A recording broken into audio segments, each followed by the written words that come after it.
Selamat pagi Bapak Ibu, saudara saya sekalian. Kita melanjutkan expository preaching dari Book of Genesis, dari kitab Kejadian.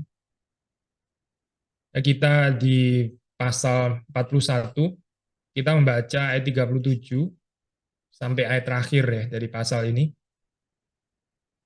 Kitab Kejadian, pasal 41. Saya akan baca untuk kita semua. LAI memberi judul Yusuf di Mesir sebagai penguasa. Usul itu dipandang baik oleh Firaun dan oleh semua pegawainya. Lalu berkatalah Firaun kepada para pegawainya, mungkinkah kita mendapat orang seperti ini, seorang yang penuh dengan roh Allah, kata Firaun kepada Yusuf.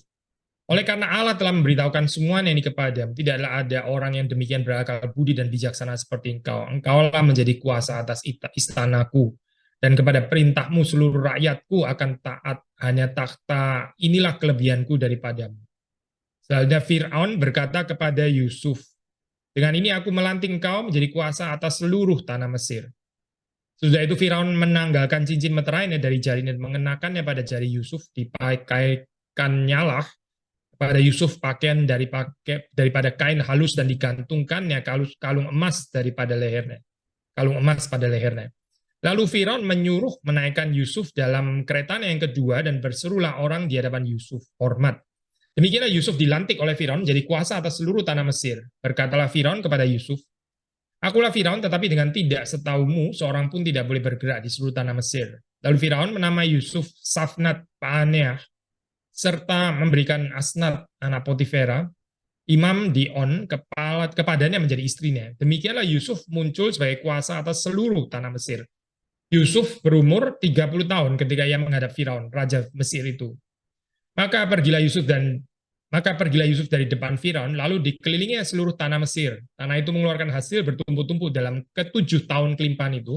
Maka Yusuf mengumpulkan segala bahan makanan ke-7 tahun kelimpahan yang ada di tanah Mesir, lalu disimpannya di kota-kota hasil daerah sekitar. Tiap-tiap kota disimpan di dalam kota itu. Demikian Yusuf menimbun gandum seperti pasir di laut, sangat banyak, sehingga orang berhenti menghitungnya karena memang tidak terhitung. Sebelum datang tahun kelaparan itu, lahirlah bagi Yusuf 2 orang anak laki-laki yang dilahirkan oleh Asnat, anak Potifera, imam di On. Yusuf memberi nama Manasye kepada anak sulungnya, sebab katanya, Allah telah membuat aku lupa sama sekali kepada kesukaranku dan kepada rumah bapakku. Dan kepada anaknya yang kedua diberi nama Efraim, sebab katanya, Allah membuat aku mendapat anak dalam negeri kesengsaraanku. Setelah lewat ke-7 tahun kelimpahan yang ada di tanah Mesir itu, mulailah datang 7 tahun kelaparan seperti yang telah dikatakan Yusuf. Dalam segala negeri ada kelaparan, tetapi di seluruh negeri Mesir ada roti. Ketika seluruh negeri Mesir menderita kelaparan dan rakyat berteriak meminta roti kepada Firaun, berkatalah Firaun kepada semua orang Mesir, pergilah kepada Yusuf, perbuatlah apa yang akan dikatakannya kepadamu. Kelaparan itu merajalela di seluruh bumi, maka Yusuf membuka segala lumbung dan menjual gandum pada orang Mesir, sebab makin hebat kelaparan itu di tanah Mesir. Juga dari seluruh bumi datanglah orang ke Mesir untuk membeli gandum dari Yusuf, sebab hebat kelaparan itu di seluruh bumi. Demikian bacaan firman Tuhan. Mari kita masuk dalam doa. Tuhan, kami bersyukur Engkau memberi kepada kami satu hari peristirahatan di mana kami boleh beribadah kepada Tuhan.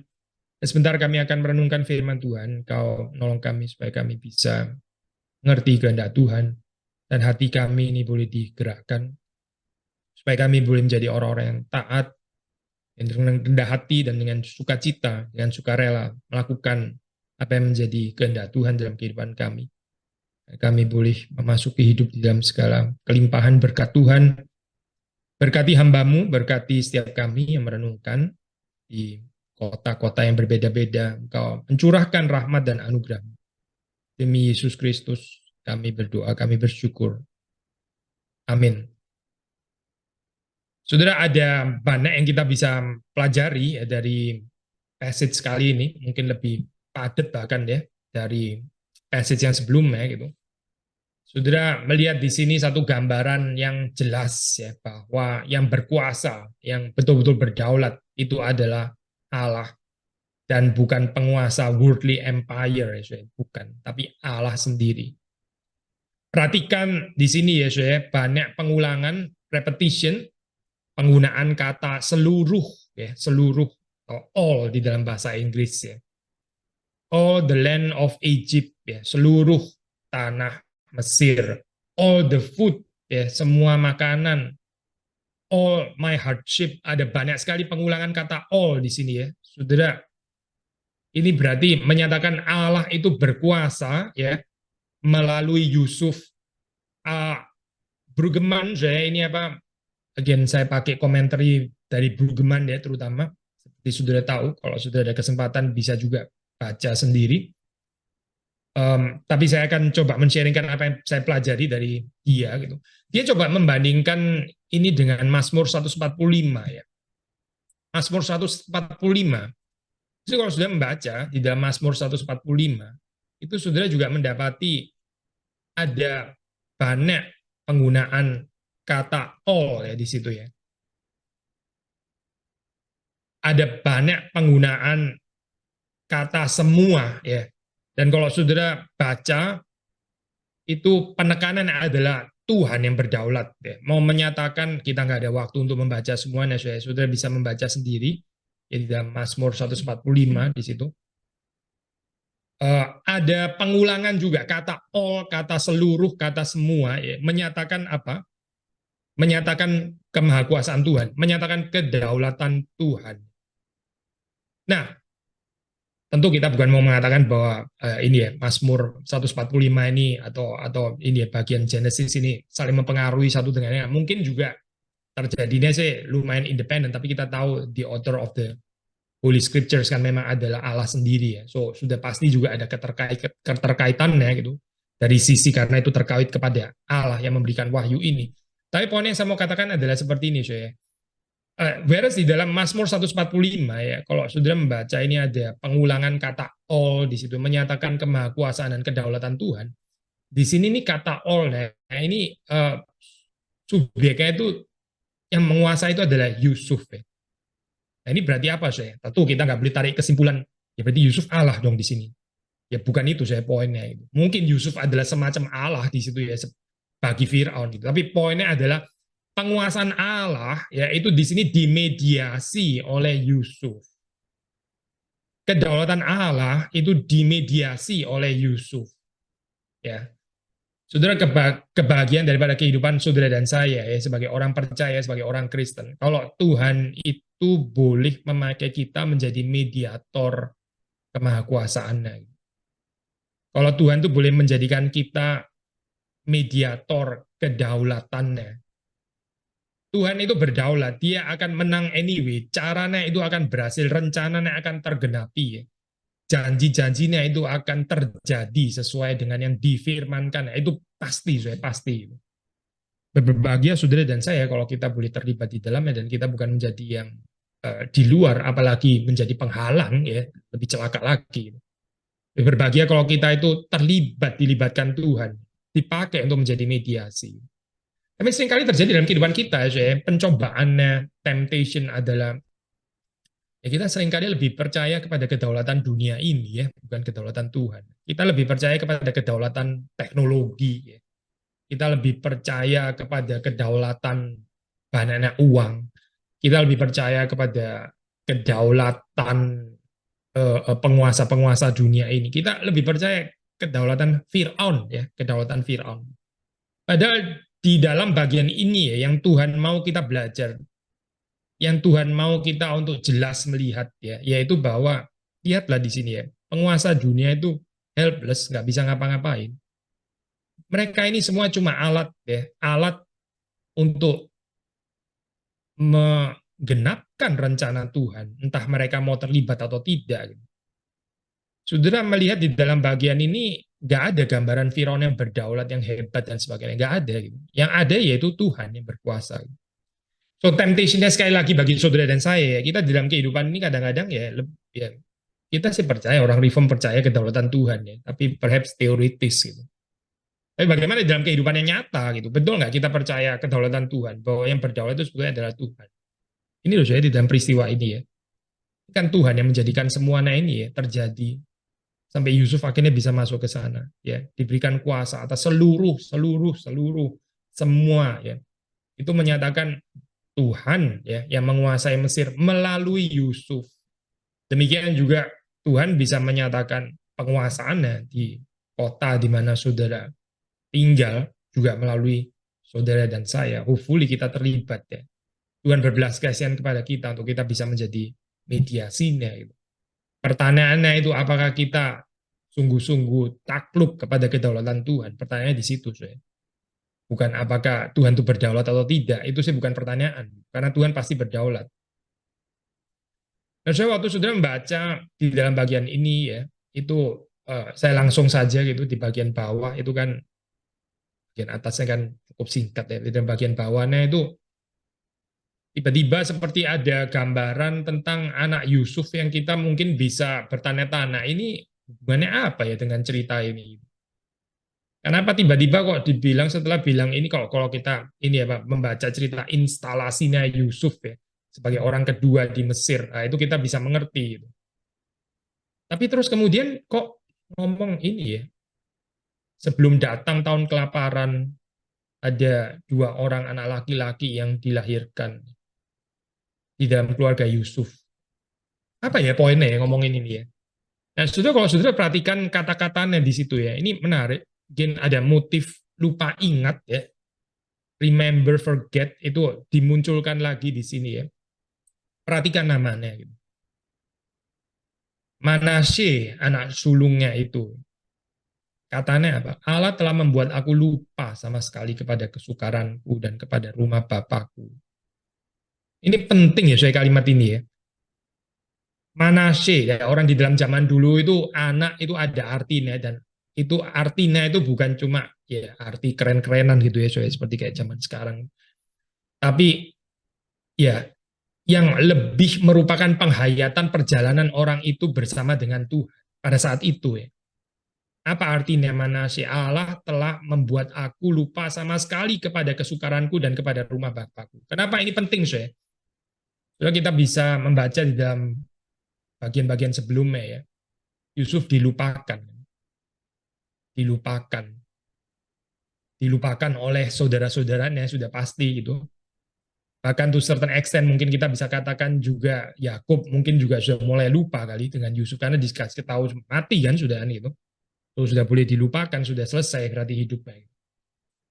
Potifar, apalagi istrinya, ya sudah pasti melupakan dia. Dan ada secercah pengharapan di dalam ini ya, apa, juru minuman itu ya, juru minuman. Tapi juga akhirnya dia dilupakan juga. Tetapi Tuhan tidak melupakan dia. Tuhan itu satu-satunya yang tetap mengingat dia. Kita sudah bahas ini ya, saya, di dalam pertemuan yang sebelumnya. Merupakan penghiburan bagi saudara dan saya. Meskipun banyak orang melupakan kita, tapi Tuhan tidak melupakan saudara dan saya. Nah, tapi terus kemudian di sini muncul lupa, ya. Sekarang Yusuf yang lupa, ya. Kalau tadi kan Yusuf dilupakan gitu ya. Sekarang Yusuf yang melupakan, dan ini juga blessing, saya, blessing dari Tuhan. Kenapa, saya? Karena kita perlu untuk melihat ke depan. Ada promise of God, ya. Ada rencana Tuhan yang perlu digenapi dalam kehidupan saudara dan saya. Nah, seringkali sudah di dalam kehidupan ini ya, kita nggak bisa lupa dengan kesukaran zaman dulu ya. Waktu kita masih muda atau apa, susah, dihina-hina lah atau apa gitu ya. Dan itu mengakibatkan certain brokenness di dalam perjalanan iman kita. Kita nggak sadar ya, kita bisa sangat dipengaruhi loh saya oleh itu. Jadi hidup ini kayak semacam balas dendam nanti akhirnya, atau semacam pembuktian diri ya, menyatakan bahwa perkataan dulu itu salah gitu. Saya mau menyatakan bahwa itu nggak benar. Untuk apa ya seperti ini? Saudara dan saya jadi bisa nggak bebas karena ya kita diikat oleh masa lampau kita ya, khususnya pengalaman-pengalaman kepahitan. Maka to be able to forget di sini ya, ini penting ya ini. Allah telah membuat aku lupa. Perhatikan ya, ini keep referring to God ya, teosentris ya. Ini Yusuf nggak mengatakan ya Pak, setelah sekian kalinya akhirnya saya berhasil untuk melupakan sakit hati saya. Bukan Yusuf yang berhasil saya untuk melupakan sakit hatinya. Allah yang telah membuat Yusuf lupa sama sekali kepada kesukaranku dan kepada rumah Bapakku. Ya. Ini meant to be a blessing di sini ya. Karena sudah bisa bayangkan berapa tersiksanya gitu ya di dalam keadaan yang dilupakan orang, terus kemudian ya masuk penjara dan sebagainya, dilupakan lagi. Tapi di sini Yusuf sekarang di dalam posisi yang dia bisa melupakan. Saudara, kalau Tuhan nggak memberikan kepada kita karunia untuk melupakan ini ya, kita bisa terus tinggal di dalam masa lampau yang sakit itu ya. Dan sekali lagi ya, kita mengatakan, saudara dan saya akan terpengaruh kehidupannya itu. Ke depan ini akan terseok-seok, karena kita ada trauma-trauma yang nggak dibereskan, yang kita nggak bisa melupakan, yang kita nggak bisa mengampuni, yang kita nggak bisa tutup di dalam anugerah Tuhan. What a waste, ya, sayang sekali gitu, sayang. Maka ini penting ya, waktu dikatakan di sini Allah telah membuat aku lupa sama sekali. Ya. Biasanya Yusuf yang dilupakan di sini, ya dia sudah biasa kenyang dengan dilupakan orang. Tapi di sini Allah sekarang membuat dia yang melupakan. Ya. Melupakan apa? Bukan melupakan orang di sini, ya, tapi melupakan kesukarannya.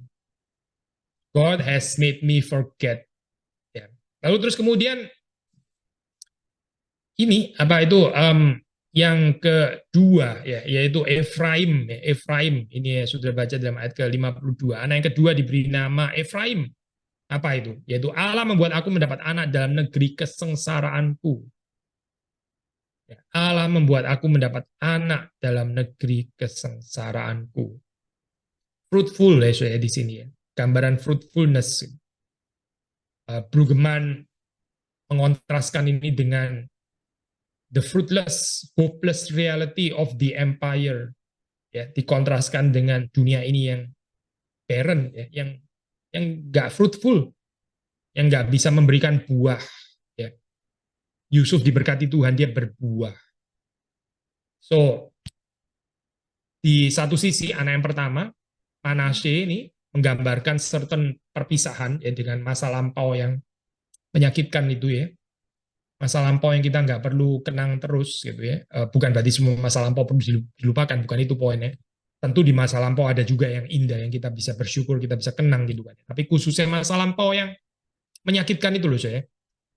Kita masih bisa ya melupakannya itu di dalam pertolongan dan anugerah Tuhan kalau kita mau maju ya, kalau kita mau dipakai oleh Tuhan. Jadi anak yang pertama ini memberikan kepada Yusuf ya certain keterpisahan ya dengan masa lampau yang menyakitkan. Sementara anak yang kedua ya memberikan kepada Yusuf satu pengharapan ke depan, ya, pengharapan ke depan, hidup yang fruitful, kehidupan yang berbuah. Ya.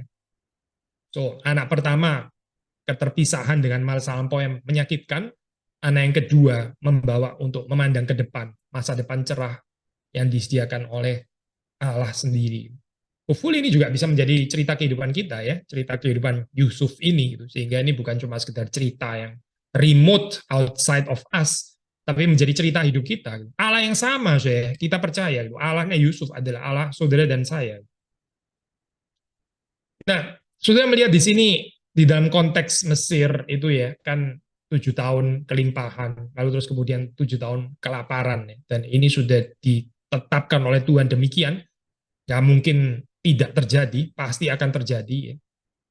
Dan sekali lagi mengambil dari Brueggemann, dia mengatakan between ini ya, saya between futility ya, between futility-nya Egypt ya, ketidakmampuannya dia gitu.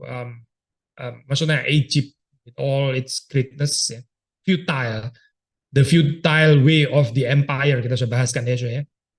Between ini dengan well-being, dengan masa apa ini apa ini maaf saya tadi salah ngomong, sebetulnya bukan 7 tahun kelimpahan dan 7 tahun apa ini 7 tahun kelaparan, bukan itu ya, tapi di dalam helplessness-nya Egypt itu ya, Egypt yang nggak tahu apa-apa, yang nggak tahu mesti berbuat apa, even Fir'aun pun juga nggak bisa ngapa-ngapain, keadaan futile ini ya, futility ini ya, dengan well-being ya, well-being bagaimana bisa mengatur dengan baik. Nah di situ in between itu ada Yosef, ada Yosef. Nah, saudara bisa melihat sekali lagi di sini ya, pentingnya orang Kristen, posisi saudara dan saya. Gitu. Kita ditempatkan Tuhan juga between ya, between the futility of the world, dunia yang futile ini ya, yang nggak tahu mesti ngapain, yang helpless sebetulnya, tapi sombong, ya, congkak, memegahkan kekuatannya, tapi seperti kayak the emperor and his new clothes, sebetulnya telanjang gitu ya, tapi sombong. tapi sok dan seterusnya ya. Ini ya, futility of the world ya. Dan keadaan yang diberkati Tuhan ya, well-being yang dijanjikan oleh Tuhan in between ini siapa? Saudara dan saya. Kalau kita berfungsi ya, saya, maka saudara dan saya jangan nggak berfungsi. Yang paling celaka itu saya kalau saudara dan saya ikut-ikutan jalan dunia yang futile. Sudah tahu jalan dunia ini futile, hopeless, dan helpless, tapi kita malah kecemplung di dalamnya. Karena kita percaya kepada dunia ini ya dengan segala kemegahannya, dengan segala fasilitasnya, kita percaya, kita menaruh security kita di sana, ya celaka lah, sudah celaka gitu. Nggak ada dunia ini juga jadi nggak ada pengharapan. Kalau Yusuf misalnya di dalam cerita ini ibaratnya gitu ya, Firaun bilang nggak tahu, loh, jadi Bapak Firaun nggak tahu saya, loh, saya juga mana bisa tahu lah Firaun aja nggak tahu gitu, lah saya kan mengikuti Firaun saja gitu. Firaun yang paling besar nggak bisa tahu. Oh, saya tetap aja setuju sama Firaun gitu. Firaun nggak tahu, berarti saya nggak tahu. Saya kan menghargai Firaun. Wah, ya celaka saya ceritanya kalau kayak begini gitu. Kan bukan itu ya ceritanya. Ceritanya bukan itu loh saya. Tapi saudara coba pikirkan ya. Bukankah seringkali orang Kristen itu seperti itu ceritanya gitu. Yang nggak ada ceritanya di dalam Alkitab nggak ada saya. Karena ceritanya Yusuf kan bukan itu. Soalnya ceritanya jadi, doh, jadi kita uangnya nggak cukup, nggak ada uang di sini gitu ya. Jadi kita ini apa sekarang ini apa terlalu panas ya, sekarang terlalu panas. Jadi kita terlalu panas gitu ya. Oke, kita jadi mesti ada apa air condition atau apa ada cooler gitu ya. Saya kemarin di Berlin saya PA, saya bilang kita ini aware sekali dengan panas gitu ya, aware ya. Saya bilang panas itu dirasakan oleh indera apa sih, saya? Indera apa coba yang merasakan panas ya? Ya, panas itu sesuatu yang dilihat oleh mata nggak? Enggak kan? Panas itu sesuatu yang kita dengar nggak? Terus kita terganggu pendengaran? Enggak kan? Panas itu sesuatu yang kita ciumkah dengan hidup? Juga enggak kan? Ini bukan bau yang menyengat kan? Bukan. So, panas itu sesuatu yang kita rasakan dengan lidah gitu. Ini enggak enak, keasinan atau apa? Enggak kan ya? So, panas itu apa, saya? Panas itu sesuatu yang kita rasakan dengan indera peraba. Kulit ini loh, saya. Ini yang merasa panas. Saya mau ngomong apa sih, saya? Dari 5 indera ya, 4 indera saudara itu baik-baik saja. Gitu. Ini belum ngomong kesehatan, belum ngomong yang lain ya, belum ngomong berkat-berkat yang lain. Jadi mata saudara nggak ada pandangan yang terganggu kan, saudara nggak sedang kecolok kan matanya. Gitu. Lalu saudara memang ini kuping saudara sakit dengar apa ya? Ada orang renovasi gitu di sebelah saudara, nggak ada kan? Nggak ada orang renovasi kan sekarang. So kuping saudara juga fine-fine aja gitu. Saudara sedang apa? Mencium apa? Bau kentut gitu sekarang? Enggak kan? Nggak ada yang kentut kan? Hopefully nggak ada ya sekarang ya. Saudara nggak sedang mencium ada orang baunya nggak enak sekali ini nggak mandi 17 hari kayaknya gitu ya. Orang ini kapan terakhir keramas gitu misalnya. Nggak ada kali ya saudara. Sudah ciumannya oke kan sekarang. Lalu terakhir ya, saudara sedang merasa apa? Ntar biasanya di kota-kota tertentu, saudara setelah itu kan ada gathering table fellowship ya. Saudara akan makan makanan Indonesia yang saudara bisa menikmati. So tidak saudara nggak ada komplain kan di sini. Kalaupun ada itu ya ini indra praba itu yang rasa kepanasan ya. Poin yang mau saya katakan adalah 80% indramu itu baik-baik saja gitu. 20% saja ya, 20% saja itu merasa kurang nyaman. And yet kita konsentrasinya dengan yang 20%. Inilah spiritualitas kita, so ya.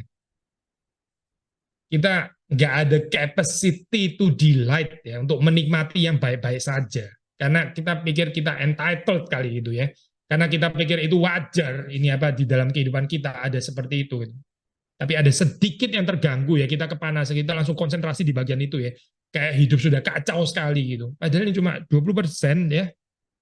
20% saja sudah dari panca indera gitu. Sudah nggak terganggu kok mata, kuping, hidung, lidah. Baik-baik saja gitu. Kenapa kita nggak bersyukur untuk yang 80% ini ya? Kita jadi komplain dengan yang 20% dia rasa kayak hidup ini kok susah sekali. Panas seperti ini gitu ya. Lalu kita mulai berdoa-berdoa tentang urusan seperti ini dan sebagainya, kita sangat tersiksa dan sebagainya gitu ya. Poin yang saya mau katakan ini loh saya, ya Bang. The futile way of the world ya. Kadang-kadang kita juga sana gitu. Kita mengharapkan well-being kita itu ke sana. Kita menaruh sekuritas kenyamanan kita, well-being kita itu di sana gitu ya, bergantung kepada fasilitas-fasilitas, air condition lah, whatever lah dan sebagainya gitu ya, supaya kita bisa merasa nyaman gitu ya. The futile way of the world, sekali lagi ya, Shay. Kalau kita menjalani kehidupan yang seperti ini ya, Shay, ya nggak ada cerita Yusuf gitu. Yusuf kalau sujud sembah begitu saja kepada Firaun, ya Firaun bagaimana ini?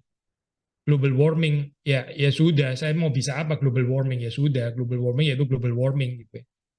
Ya ya, ya terus lalu apa Shay? Lalu apa ya ceritanya gitu? Yusuf nggak berdiri in between ya, in between the futility of the world dengan the well-being yang dijanjikan oleh Tuhan. Ini loh, posisinya saudara itu ada di sini. Posisi saudara dan saya itu ada di situ. Gitu. Bagaimana kita itu nggak ikut-ikutan bersama dengan dunia untuk menggantungkan pengharapannya pada yang mereka bangun, menara Babelnya mereka, sekuritasnya mereka. Jangan ikut ke sana, karena itu bukan fungsinya kita, bukan.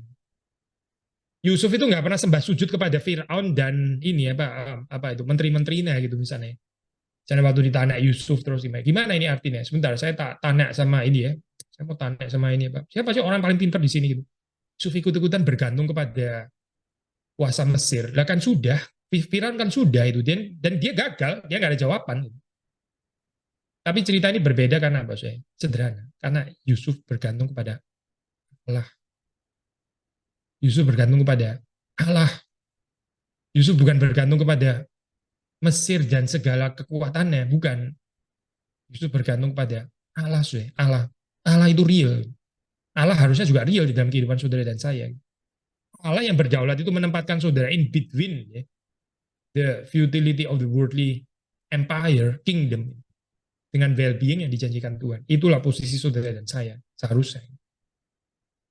Perhatikan deh saya, despite posisi yang sangat penting ini dari Yusuf, ya, dia nggak pernah GR, ya. Dia nggak pernah full of himself. Lalu terus kemudian jadi rasa apa itu? Oh ini Pak, savior syndrome gitu. Ya.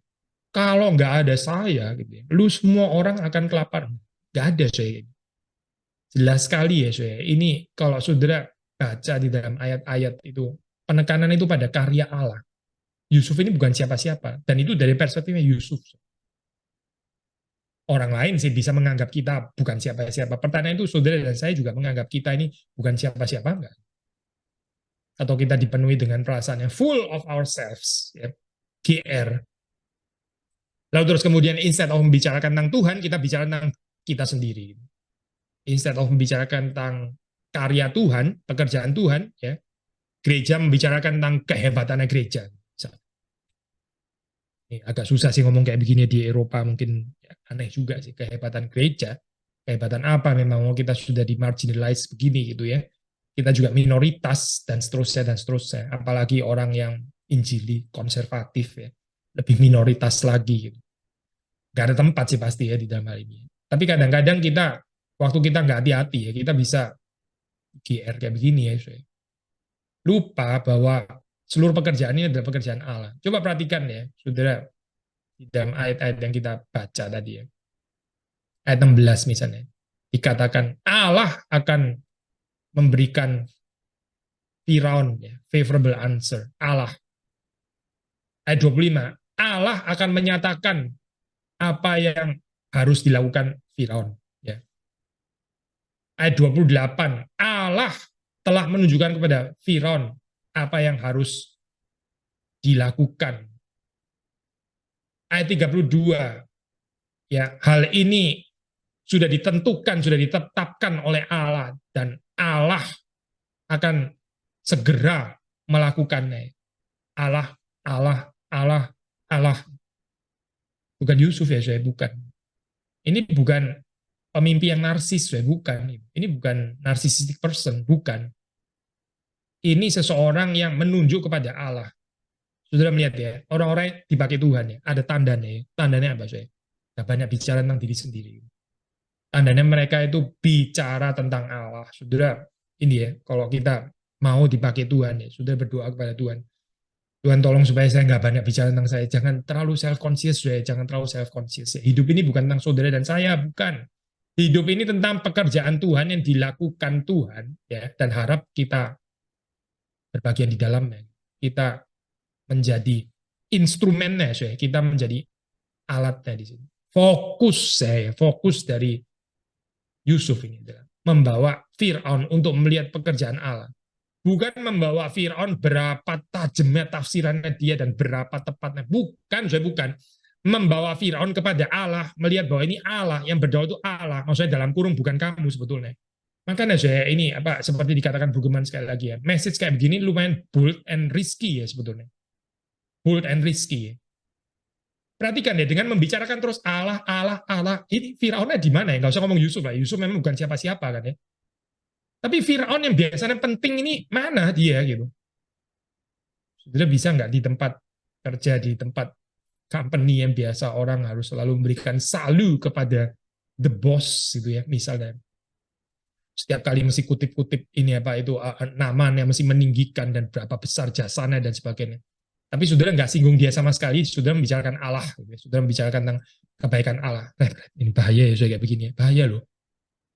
Bahaya sebetulnya gitu. Bold and risky, betul sih. Firaun di sini ini irrelevant sih. Dia marginal, nggak penting banget gitu.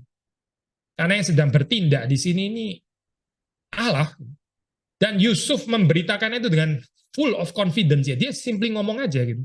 Lu suka nggak suka ya sudah, ini yang saya sampaikan. Ya Firaun juga nggak bisa apa-apa. Saya. Memang dia nggak berdaya kok pada saat itu. Ini loh, ini kesaksian Kristen namanya. Menyatakan bahwa Allah yang sedang bekerja. Nah, saya bukan mengatakan berarti saudara setiap kali di apa ya tempat pekerjaan saudara atau saudara khotbah, pokoknya bukan itu, tentu kita perlu bijaksana. Tapi yang saya mau katakan adalah ini loh, saya mulai dari sikap hati. Betul nggak ya sikap hati saudara itu waktu ditempatkan di marketplace, di mana saudara ditempatkan di sana ya, saudara bisa bersaksi seperti ini. Ini bukan kuasa manusia, tapi kuasa Allah yang aku percaya. Ini adalah Allah yang berdaulat, bukan ini, bukan orang-orang powerful ini. Mereka ini irrelevant di dalam pekerjaan yang terjadi dalam dunia ini. Irrelevant, so, irrelevant. Ya, ini baru saudara mengerti imannya Yusuf yang ada boldness, courage, dan meresikokan diri. Perhatikan juga ada certain bijaksana di sini di dalam perkataan dari Yusuf ya. Dia nggak memberitahukan nama Allah di situ ya. Maksudnya sudah tahu kalau di dalam Alkitab itu kan ya, ini ada sebutan perjanjian lama ya, Yahweh ya. Yahweh ya, nama Allah. Tapi di sini dia cukup hanya dengan ya memberikan satu julukan yang rather general. Itu satu reference terhadap yang transenden, Allah ya di sini. Dia nggak memperkenalkan kepada Firaun ini adalah Yahweh, namanya siapa ya. Poin apa sih yang kita bisa belajar dari sini? Dalam kesaksian saudara ya di marketplace itu, di tengah-tengah ya dunia ini gitu. Saudara mesti jaga kemuliaan nama Tuhan. Jangan langsung harus apa ya memberitahukan namanya, ya pekerjaannya dan sebagainya. Sementara orang itu belum siap. Ya. Akhirnya nanti orang jadi menghina nama yang kudus itu. Gitu. Mulailah dengan ini ya, dengan bijaksana Tuhan dalam pimpinan Tuhan. Ya. Itu dengan menyatakan, menyaksikan bahwa ada realitas transenden. Hidup ini bukan cuma apa yang kelihatan saja, gitu. Tapi apa yang tidak kelihatan. Dan bahwa apa yang tidak kelihatan, khususnya Allah dalam hal ini, itu mengontrol kehidupan manusia. Ya, jangan apa ya terlalu cepat mengumbar, terlalu cepat mengumbar Injil, mengumbar Kristus. Saya sama sekali bukan mendiscourage saudara memberitakan Injil ya, bukan. Saya mengencourage saudara untuk memberitakan, menyaksikan Kristus dengan benar. Jangan membuang mutiara kepada babi, itu loh saya maksudnya. Firaun di sini ini belum layak untuk mendengarkan siapa itu Tuhan, siapa itu Yahweh. Dia nggak perlu tahu ya, tapi Yusuf setidaknya itu memberikan peringatan bahwa yang berkuasa itu bukan kamu, tapi Allah. Ada yang lebih tinggi daripada kamu. Kamu kan merasa dirimu itu dewa gitu kan. Firaun tuh kalau di Mesir kan dianggap seperti Allah. So. Tapi ini ada Allah di atasnya Allah gitu ya, di atasnya Allah yang kecil ya Firaun itu. Ini loh ya, kesaksian seperti ini penting ya. Nggak langsung mengumbar nama yang mulia, nama yang kudus itu, kecuali Tuhan pimpin, kecuali saatnya sudah tiba dan kita beritahukan. Kalau orang itu rendah hati, kita beritahukan. Tapi dalam saat seperti ini, saudara perhatikan bijaksana dari Yusuf. Dia memberitahukan ada transcendent reality. Dia bicara bukan Yahweh, dia bicara Allah di sini. Eh, Kontras ya, saya ada kontras seperti kita juga sudah singgung di dalam pertemuan yang sebelumnya. The power of God ya, kuasa Allah itu di sini dikontraskan dengan ya futile power dari Firaun ya. Futile power of the worldly kingdom, of the worldly empire. Dunia ini powernya itu ini saya Pak, sangat diplan ya, ada strateginya gitu. Dikalkulasikan. Tipikal kan ya. Ini ada very careful planning ya, perencanaan, strategi ya, hikmat manusia, kalkulasi jelas gitu ya. Tapi sudah melihat di dalam cerita ini ya, yang bergerak di sini ya, yang menggerakkan sejarah di sini bukan kuasanya Fir'aun, tetapi adalah pekerjaan Tuhan, pekerjaan Tuhan. Tuhan di sini yang memberikan masa kelimpahan atau masa paceklik itu Tuhan itu. Bukan careful planningnya Firaun, saya bukan. Tapi apakah lalu kemudian ya ini kan kesulitan kayak begini ya. Jadi kalau gitu kan kita orang Kristen berarti ini ya nggak perlu planning lagi. Bukan ya saya bukan gitu. Ya. Ini poin ini menyatakan bahwa di dalam hidup ini saya di dalam kehidupan ini ya saya kita itu seringkali planning ya planning tapi kita sendiri itu nggak menyadari nggak mengakui bahwa sejarah ini sebenarnya menggerakkan adalah Tuhan. Bukan berarti saudara nggak perlu planning, karena kalau saudara bilang nggak perlu planning, ya Yusuf pun juga planning kan di sini gitu kan. Tapi bedanya planningnya Yusuf dengan planningnya saudara dan saya apa? Planningnya Yusuf itu adalah merespons visinya Tuhan.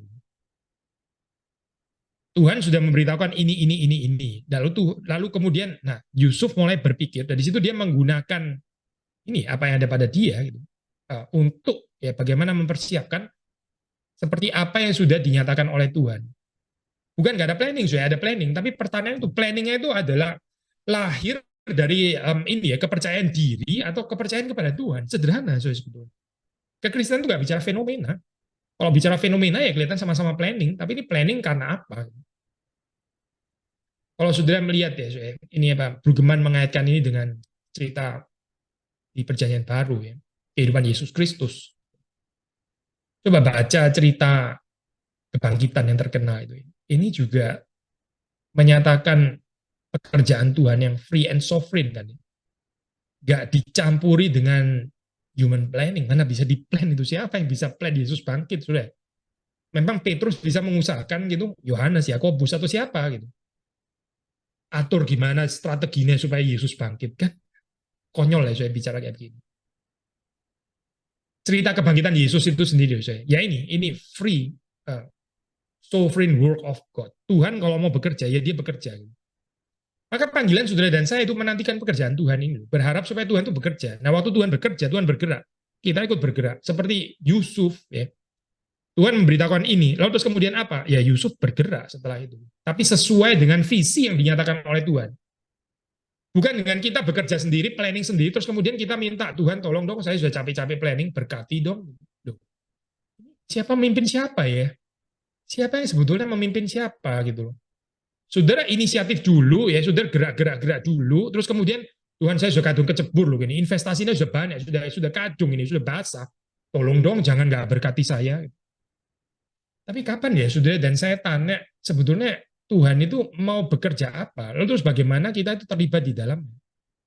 Saudara dan saya ini hamba, kita yang instrumen, kita ini yang alat, bukan kita yang bergerak dulu, kita rajanya, kita yang sovereign, terus kemudian kita, ya karena kita orang percaya, kita bukan ateis, kita minta berkat Tuhan. Tapi sebetulnya kita yang inisiatif, kita yang pimpin. Itu bukan kekristenan loh, saya bukan. Itu kita jalan sendiri, mendahului Tuhan. Terus kemudian ya oke lah, ada positifnya. Ya kita masih minta penyertaan Tuhan gitu kan. Kita jalan dulu, terus kemudian kita minta Tuhan itu ya jangan nggak bersama dengan kita gitu kan. Tapi kita yang jalan dulu sebetulnya. Saudara perhatikan di dalam cerita ini ya. Berbeda saya, berbeda. Gitu. Yusuf bukan jalan dulu gitu. Firaun juga nggak bisa jalan dulu, dia sangat terbatas. Allah yang bergerak dulu. Lalu terus kemudian di situ baru ya ada human responsibility. Setelah visi yang dinyatakan oleh Tuhan, nah baru ada human responsibility.